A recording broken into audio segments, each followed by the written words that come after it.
오늘 우리가 나눌 하나님의 거룩하신 말씀은 구약성경 말라기 제2장 5절, 구약성경 말라기 제2장 11절과 12절 말씀입니다.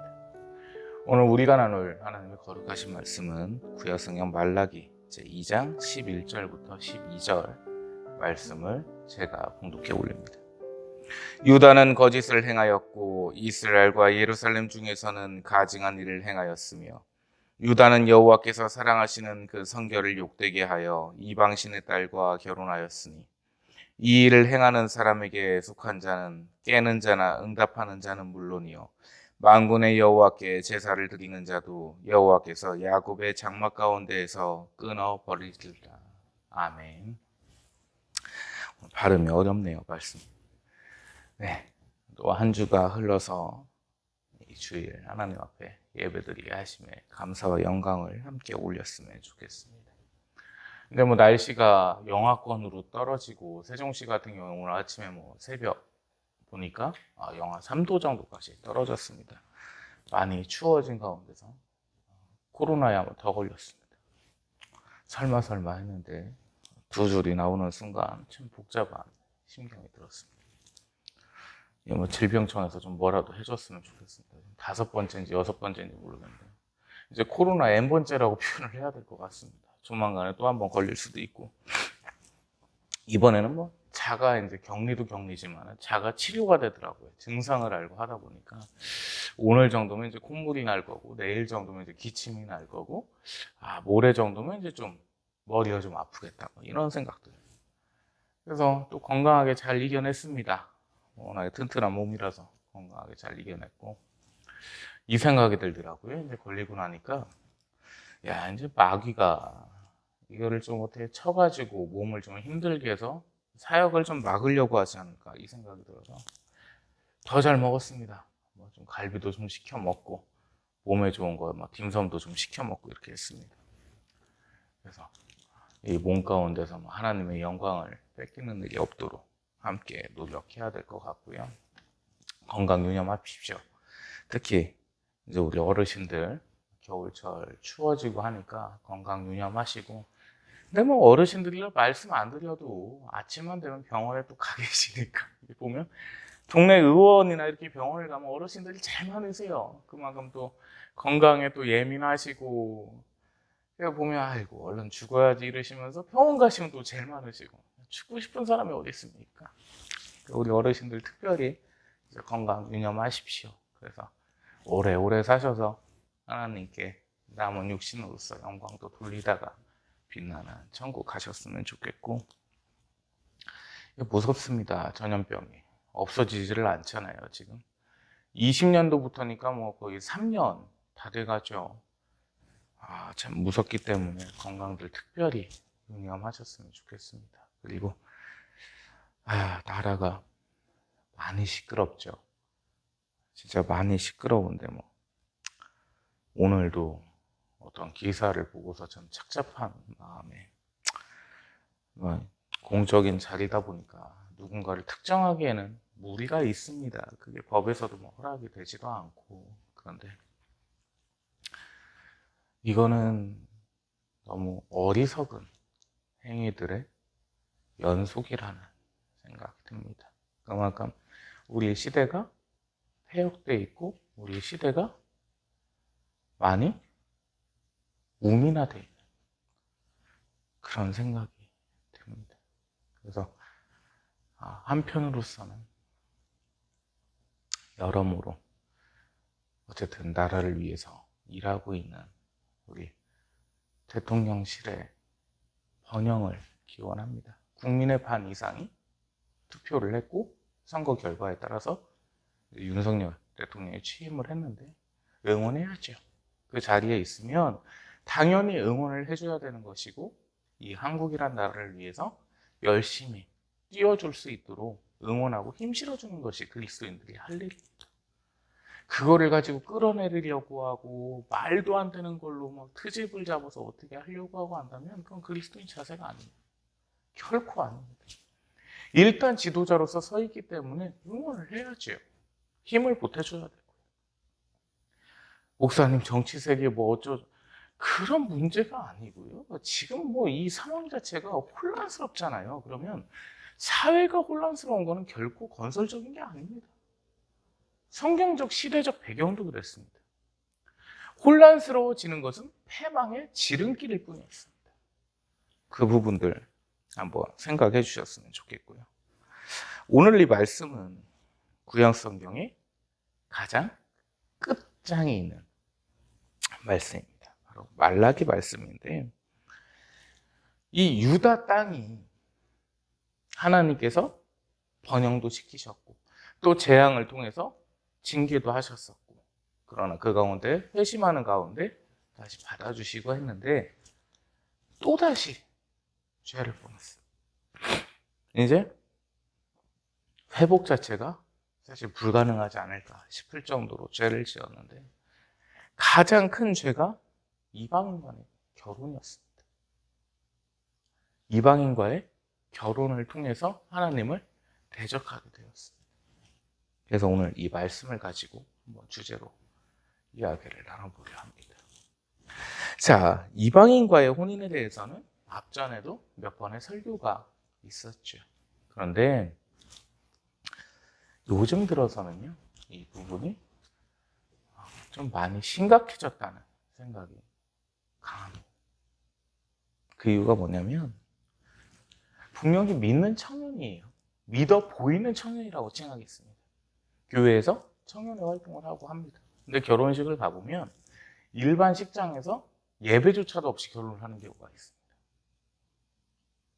자, 그럼 하나님께서 이방인과의 혼인에 대해서 어떻게 말씀하셨는지를, 그 뜻을, 하나님의 뜻과 하나님께서 정하신 규례와 율법을 먼저 알고서 가자는 겁니다. 자, 목사님, 율법이 폐하여지지 않았습니까? 율법 폐해지지 않았습니다. 예수님의 완전하신 사랑 가운데 율법이 완성된 것이지 이 율법은 폐해지지 않았습니다. 하나님의 말씀은 그대로며, 하나님의 말씀은 천지가 변하는 한이 있어도 변하시지를 않습니다. 오늘 본문 11절 말씀 한번 보겠습니다.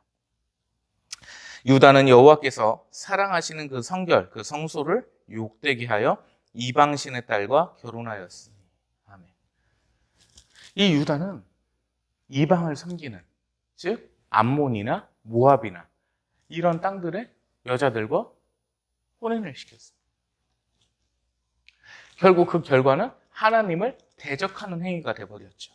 그 이유는 하나님을 믿는 그리스도인이 있습니다. 하나님의 백성이 있습니다. 그런데 상대 배우자가 하나님을 경외하지도 않고 믿지 않는 배우자라 칭하겠습니다. 자, 그와 혼인을 했을 때 그 결과가 과연 어떻겠느냐. 예전에 한 50년, 60년대만 해도 여자가 시집을 오면 당연히 남편의 종교를 따라야 된다, 이 신념이 강했거든요. 근데 사실 법적으로도 호적에서 파여지니까, 마치 우리 사라 선생님께서, 사라 할머니께서 아브라함 할아버지께 하신 것처럼, 우리 이하영 전도사님이 사라 할머니께서 그렇게 하시는 이유가 아브라함 할아버지께서 돈이 많으셔서 그렇다. 근데 그게 또 맞는 얘기기는 해요, 사실. 남자가 어느 정도 재물이 있고 물건이 있고 사회적인 지위와 부와 명예가 있으면 당연히 여자가 순종할 수 있는 확률이 높아지겠죠. 그거는 당연한 얘기입니다. 그러나 지금의 시대 자체는 전혀 그렇지 않아요. 사실 남자의 어떤 재력과 능력하고는 그렇게 비례한다고 볼 수는 없을 것 같습니다. 여권신장이라는 되도 않는 얘기 속에서 집안의 가장의 권위가 점점 무너져가고, 모르겠어요. 제가 보수적인 사람이라서, 아주 극보수라서 그럴 수도 있는데, 밖에서 남자들이 아기띠 부르고 이렇게 다니면 별로 보고 싶지가 않습니다. 별로 좋게 보이지 않아요. 가장의 권위와 가장의 무게는 분명히 존재해야 된다. 자, 그 가운데서 솔로몬 왕은 어땠습니까? 정치적 목적을 위해서 이방신들과 결혼을 했습니다. 이방신의 딸들과 결혼을 했어요. 자, 혼인을 하고 나서 그 이방신들의 동상, 우상들을 어떻게 했습니까? 자신의 성 근처에 쫙 갑니다. 그 결과가 노래를 해요. 그럴 수밖에 없는 겁니다. 신앙의 뿌리가 없기 때문에. 자, 근본적으로 이방인과의 결혼을 막으시는 이유는 뭐냐면 그 이방 백성들은 신앙적인 뿌리가 존재하지를 않습니다. 이게 아무것도 모르는 사람들이 2대 신앙, 3대 신앙, 4대 신앙, 5대 신앙이 뭐가 중요하냐고 하죠. 인삼도요. 세월이 가면 뿌리가 쫙 뻗습니다. 자, 생각을 한번 해보겠습니다. 인삼을 심었습니다. 씨를 심었어요.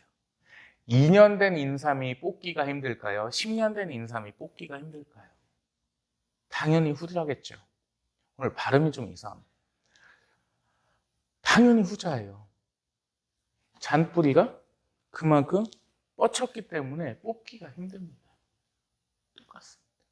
신앙 자체도 대를 이을수록 그 신앙의 뿌리가 깊어졌기 때문에 쉽사리 뽑히지를 않는 겁니다. 그러나 일대 신앙을 보겠습니다. 뿌리가 그다지 없어요. 그러면 쑥쑥 빠집니다. 남편이 가지 말라고 해서 안 가고, 부인이 가지 말라고 해서 안 가고, 등산 여행 가야 돼서 못 가고. 이날은 주파일날 절 가면은 산채 비빔밥 주는데 여기를 한번 가볼까. 이게 일대 신앙이 돼버려요. 그러면 신앙 자체의 뿌리가 존재할 수가 없거든요. 그렇기 때문에 이방 신을 섬기는, 즉 이방인과의 혼인을 하나님께서 막으시면 됩니다. 목사님, 시대가 변했습니다. 세상에서 제가 우주에서 제일 싫어하는 말이 하나 있습니다. 시대가 변했습니다. 하나님의 말씀 변하지 않습니다. 예수님께서 사람들에게 말씀하십니다. 너희가 나만 믿으면 구원을 얻을 것이다. 시대가 변했으니 나뿐만이 아니고 알라를 믿어도 구원받을 수 있다. 이게 아닙니다. 시대가 변했으니 굳이 나를 믿지 않아도. 이런 말씀이 아니거든요. 하나님께서 세우신 율법과 하나님께서 세우신 법과 정의와 질서와 평안은 영원합니다. 결코 변할 수가 없습니다. 시대가 변할지언정, 세상이 변할지언정, 온 천지 만물이 변할지언정 내 말은 변하지 아니하노니 이것을 너희가 믿느냐? 하나님께서 정하신 유일무이한 그 율법은 결코 변할 수가 없습니다. 사람의 기준에 맞춰서, 사람의 생각에 맞춰서 교리가 변한다면 그것은 온전한 교리가 아니겠지요. 그것은 결코 조직신학이 아닙니다. 그저 사람이 세운 이론에 불과합니다. 가설에 불과하다는 거죠. 시대가 지나고 변하면서 율법은 흔들리기 시작합니다. 특히나 여성 안수 문제가 그렇습니다. 이제 여자의 여권이 신장됐으니 여성 안수도 허가해야 된다. 사람의 기준입니다. 모세 선생님께서 하나님과 독대하시면서 세운 그 율법이 아닙니다. 아닙니다. 사람의 기준에 따라서 이게 구원의 길이겠습니까? 아니면 패망의 길이겠습니까? 기독교인이 한국 같은 경우에는 약 1000만 명 정도 된다고 하거든요. 그러면 구원의 길이 넓습니까? 한편으로 그런 생각이 들기도 합니다. 생각만 나면 교회에 갈 수 있고 얼마든지 갈 수 있어서 구원의 길이 그렇게 좁지는 않지 않을까. 근데 이 구원의 길은요 아주 좁습니다. 그 1000만 명 중에 구원을 받고 천국에 갈 수 있는 사람이 몇 퍼센트나 될까? 1, 2% 남짓이라고 보거든요. 구원의 길은 좁고 좁습니다. 십계명만 생각해 보셔도 살면서 이것들을 다 지켜야 돼요. 온전히 예수님을 사랑하며 예수님을 의지하며 예수님을 믿는다는 것이 결코 쉬운 일이 아니라는 겁니다. 나 하고 싶은 거 다 해가면서 내 멋대로 자기 합리화를 하면서 구원을 받겠다. 도둑놈 신부죠. 하나님의 말씀 하나는 지키지 않으면서. 그래서 오늘 이 이방인과의 혼인을 얘기하고요. 이 이방인과의 혼인을 통한 그 결과는 참으로 처참하고 처절합니다. 오늘 본문 말씀 12절 말씀 한번 보겠습니다. 이 일을 행하는 사람에게 속한 자는, 즉 이방인과의 혼인을 통하는 자, 하는 자는 깨는 자나 응답하는 자, 그리고 만군의 여호와께 제사 드리는 자, 하나님께 예배 드리고 있는 자입니다. 그 제사 드리고 있는 자가 그들도 어떻게 됩니까? 야곱의 장막 가운데서 끊어버리시라. 신앙의 대를 끊어버리신다고 말씀하시죠. 결국 이방인과의 결혼은 하나님의 저주와 재앙이 임하는 지름길입니다. 대가 끊겨버립니다. 야곱의 장막에서 제사를 드렸다는 것을 원문 성경적으로 보면 대대로 하나님께 예배하는 집안 자체도 이렇게 의역을 좀 할 수가 있거든요. 하나님의 거룩한 성소 앞에서 하나님께 예배를 드리며 대대손손했을지언정 이 이방인과의 혼인을 통해서 하나님께서는 그 신앙의 대를 끊어버리십니다. 그것이 이방인과의 혼인을 통한 결과입니다. 자, 하나 여쭙겠습니다. 이 성경 말씀에 하나님의 말씀이 이렇게 나와 있습니다. 그 결과까지 나와 있습니다. 어떻게 할까요? 해야 됩니까? 뭐 어떤 분이 그러실 수도 있어요. 에휴, 목사님, 건 성경에 그냥 한 줄 써 있는 거고. 성경의 권위가 그렇게 무너져 가는 겁니다. 사람의 생각에 따라서 교리가 변해지고 조직신학이 변해지는 것은 성경의 권위가 그만큼 내려오는 겁니다. 하나님의 말씀은 권능의 말씀이고 무조건적으로 지켜야 되고 지존하신 만유의 주제께서 내리신 말씀이다라는 생각이 들면 바꿀 수가 없죠. 교리라는 게 바뀔 수가 없습니다. 조직신학이 바뀔 수가 없죠. 하나님을 경외하는 마음이 있는데 하나님을 두려워하는 마음이 있고 하나님 앞에 무릎 꿇고자 하는 마음이 있다면 그것이 바뀔 수가 없습니다. 성서 비평학이라고 하는 말도 안 되는 합니다. 하나님을 경외하면 어찌 성서 비평학이 나올까요? 저는 모르겠습니다. 어찌 교리가 바뀌고 이방인과의 혼인이 당연해졌을까요?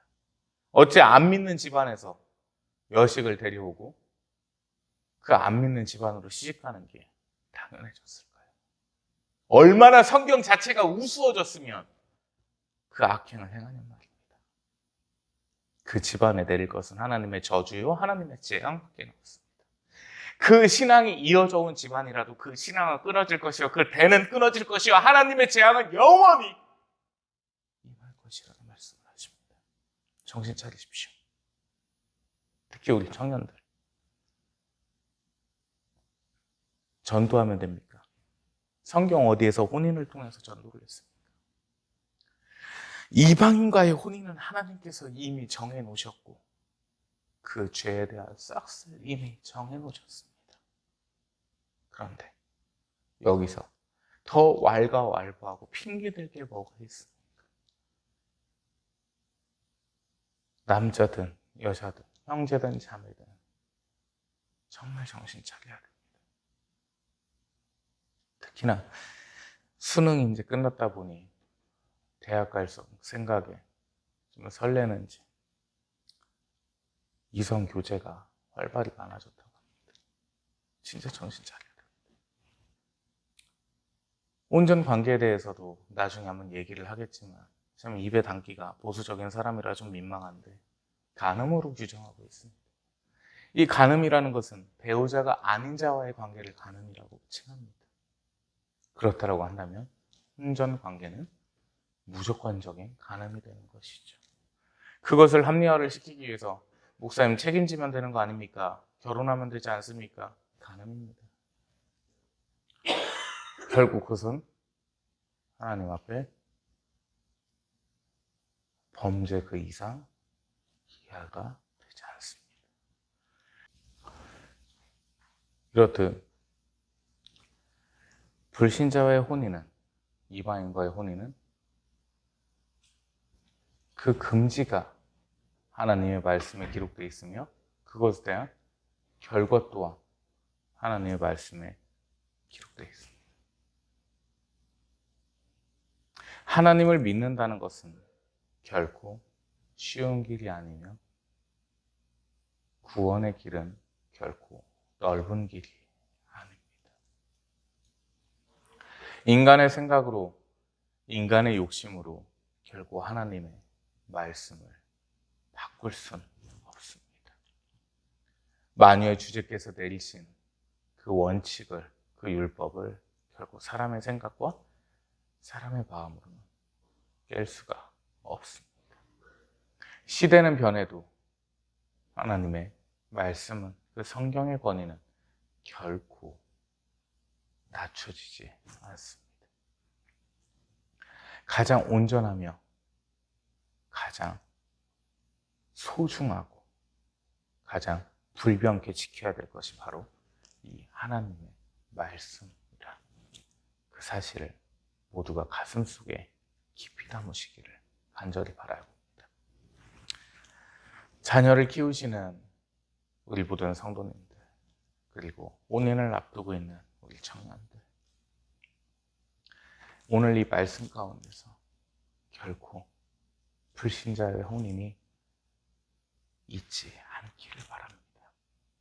그리하여 하나님의 저주가, 그리고 하나님의 재앙이 내리는, 배가 끊겨버리는, 늘 하나님의 재앙 가운데 살고 있는 그 뼈아픈 고통의 삶이 여러분들의 삶에 결코 있지 않기를 바랍니다. 함께 기도합니다. 하나님 감사합니다. 하나님의 영광 가운데 이 시간도 예배 올려오며 하나님을 찬양케 하심에 감사와 찬양을 올려옵나이다.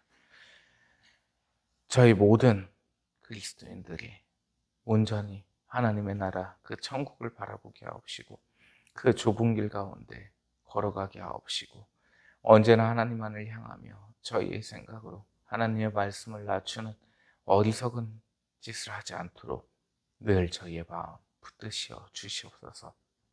저희 모두가 온전히 하나님의 말씀을 지키기를 원하오니 하나님 이끄시어 주시옵소서. 은혜와 사랑의 영광과 감사를 올려오며 예수님 이름으로 기도 올려옵나이다. 아멘.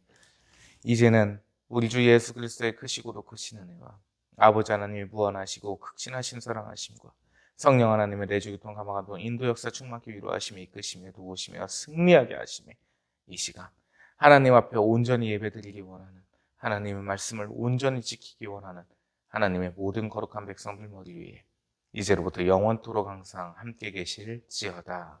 아멘.